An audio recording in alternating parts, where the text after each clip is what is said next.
આજે આપણે સંકર સંખ્યાઓ એટલે કે ઇંગ્લિશમાં તેને કહેવાય કોમ્પ્લેક્સ નંબર્સ. તો તેની પહેલાં આપણે વ્યાખ્યા જોઈએ. વાસ્તવિક સંખ્યા સાથે કાલ્પનિક સંખ્યા જોડતા સંકર સંખ્યાઓ બને છે.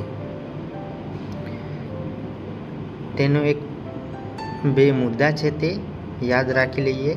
તેને a વત્તા ib ના સ્વરૂપમાં દર્શાવાય છે, જેમાં a વાસ્તવિક ભાગ છે અને ib કાલ્પનિક ભાગ છે.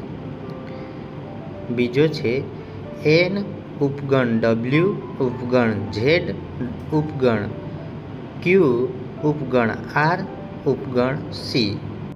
આમ સંકર સંખ્યાઓમાં આ બધી સંખ્યાઓનો સમાવેશ થાય છે. Thank you.